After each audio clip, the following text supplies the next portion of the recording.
Hello guys, and this time I'm going to review a beautiful game, V Rising.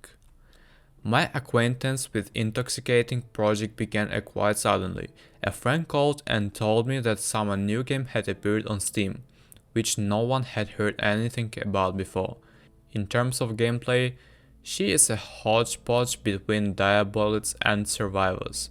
It costs only $10.5 and no in-game donation. Well, how can you not be interested? So I began my journey of understanding V Rising. This wonderful creation was brought to life in Steam Early Access in mid-May by the Swedish studio Stunlock. So hello to other Swedish brothers who thanked Valheim a year earlier, whose philosophy and ideas found their way into V Rising.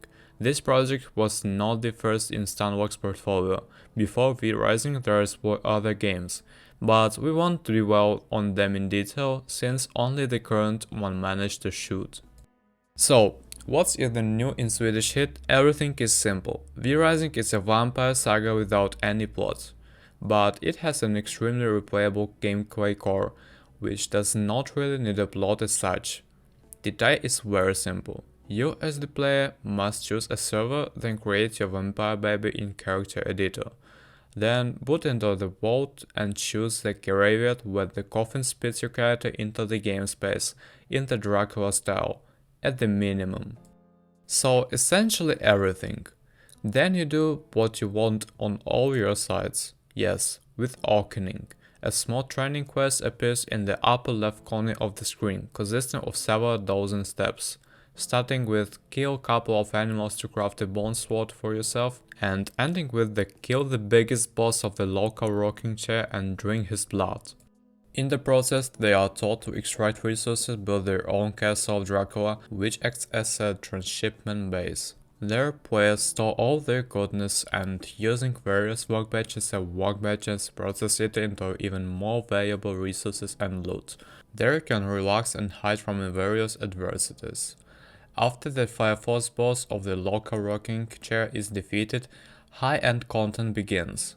Namely, raids on the castles of other players in order to profit from their sweets and hit them in the head. Well, or grab them into their own way. That's how it will bring you. Below, we will analyze all these gaming aspects in more detail. You are a vampire, a typical purely classic ghoul who is afraid of everything in the world, from nuns and garlic to vampire hunters and of course the burning sun.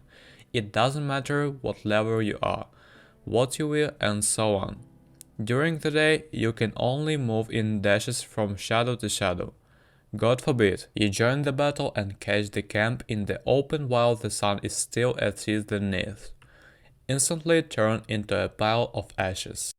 So this contributes to the dynamics of the gameplay. You are forced to move scrupulously and competently plan all your actions in advance. For it can turn out not at all good if the dawn catches you at the momentum of an active boss fight, for example.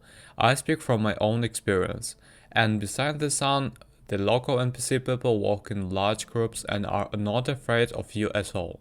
After all, they know how and with what you can notably crack nuts. However, with a competent balance and planned approach to that very planning, their level rises quite quickly. Here we smoothly approach PvP, which is also available. It comes down, as mentioned above, exclusively to sieges and raids of enemy castles. Also, in the open world, random skirmishes between players or groups of players can occur. The maximum stack of players is up to 4 inclusive. The disassembly itself is almost completely analogous to Dota 2. They are throwing abilities and ults at opponents and then melee or range combat with swords, axes, maces, kithers and crossbows. The winner as a rule is one who is more competent and more accurately casts abilities. And then the robbery begins. Everything is one of the best traditions of Rust. Fortunately, restoring the ruined decoration of the castle is not at all difficult. What cannot be said about the reverse farming of high-level valuable resources? They are needed to repair armor, weapons as equipment after intense fights. These resources are vital to have in reserve. If you do not take care of their presence in your special chest protected from looting, then you can very noticeably place a mess.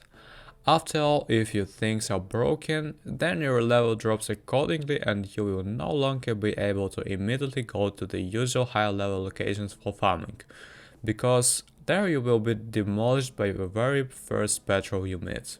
So